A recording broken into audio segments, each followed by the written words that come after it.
We're here at the INSEAD Leadership Summit in Asia and wanted to ask you about your experience here. You were part of the pioneering class. What motivated you to come to Asia and come to INSEAD in Singapore, considering that it was just the first year, the first class? Did you have any doubts? Well, I had plenty of doubts. It was a difficult decision, I have to admit. But when I look back, I have absolutely no regrets. What really sort of did it for me, what changed it back in 2000, which is when this happened, was I kind of knew two things. I knew firstly that a school like INSEAD would make a commitment to Asia and would take it seriously. And that has sort of panned out over the last 10 years.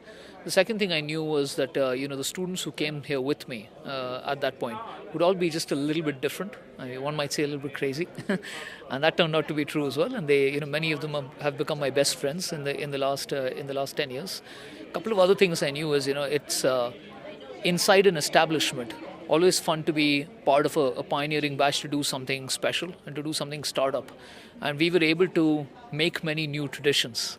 And it was fabulous to be a part of that. It's been an amazing 10 years. Can you give us one or two anecdotes of what those traditions are? Well, let me give you a serious one and then a less serious one. Right? I think one of the more serious ones is here, right? I mean, it's this campus and the fact that INSEAD Singapore has become part of INSEAD. And another one is right here on campus upstairs. If you go to the second level, there's actually a wall where we have a plaque which has the photographs of the 54 of us against each country, and that hopefully will be here for a long, long time. Things like that make you feel like it was worthwhile. Can you paint a picture of what the campus looked like then? Well, it didn't look anything like this. Firstly, this didn't exist. So, it was only during the year that I was here that the building actually got built. We were actually in a temporary facility up in Science Park, just a couple of rooms with a few cubicles and one classroom, which was actually in an office building in an IT park. And a bunch of apartments behind where we used to live. So, there was no campus as such.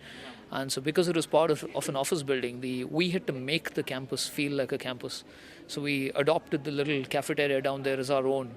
We adopted the little corridor and the walk back and forth as a little bit of our own. And that was special too, because, how do you create a campus feeling without actually having the building or the landscaping or the grounds that go with it? It didn't look anything like this. You've been in Singapore for the 10 years since you've graduated. How have you seen INSEAD in Singapore evolve over the course of that time? Yeah. Well, it's evolved enormously, as you can tell. I mean, and I think it's grown pretty much in lockstep with Asia and lockstep with Singapore. So, when we started, it had the same feel that the rest of Asia did, which is people who came out here because they thought something was going to happen, but they were few and far between. And the problems of being in Asia and the problems of being out here were still front and center in people's minds. And they were fighting those problems in their own minds when they made that decision. 5 years later, it was already different. And what was originally a trickle had turned into a bit of a flow. And it was because Asia had begun to grow, the China story was established, the India story was starting to get established, and Singapore itself had begun to change. SARS was then a part of history back in 2005. And 5 years later, in 2010, and we've had 5 of the best years I think that have happened in recent history in Asia. And I hear stats from INSEAD that students who want to come here now outnumber the students who want to go to Fontainebleau. People who come here don't actually want to spend time on that campus. There's a waiting list here. I certainly know it's true for I recruit now for McKinsey at both campuses, and the people banging on our doors here and in the Singapore office greatly outweigh the number of people banging on any individual office's doors back in Europe. These are all just markers of what has happened in terms of the success the campus has had, and frankly, I love it. I come back here all the time. It's in the same city that I live in. So, how much time did you spend in Singapore versus Fontainebleau during that first year? So I followed the weather, like most people did. I started here in the first couple of periods because, frankly, that was what created the pioneering experience. It was the 53 of us, and friendships get formed in that early period. So I was here P1 and P2. Frankly, didn't want to go back. At that point, I wanted to hang around here, and I only went there because at that particular point in time, a lot of my friends did as well. So I spent P3, P4, and P5 there, including the summer. But I came back here to graduate. And we're, I think, a bunch of people who graduated on both campuses. So I actually have two physical degrees, one of which is unsigned and the other signed. So we were here back in P5, all flew out here together to graduate, and then went back there and had a graduation ceremony there as well. Just my last question. What's been the value of your MBA experience here in Singapore? I'll say a couple of things, and they may sound like emotional overstatements, but take them for facts. The year at INSEAD that I had was the best year of my life.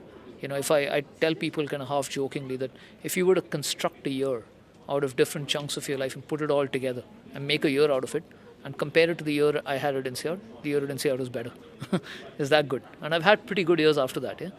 In terms of the value, I mean, just think about it. I grew up in India. I was an architect running a construction company in Southeast Asia and parts of North Asia, and it was because of INSEAD that I was able to completely redefine my career and redefine my personal life.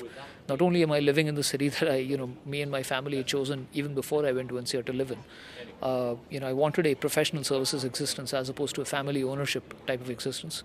Without INSEAD, I wouldn't be at McKinsey. Without McKinsey, I wouldn't be in Singapore, and it's completely changed who I am. So the best way to answer that question is to just look at what my life has turned into.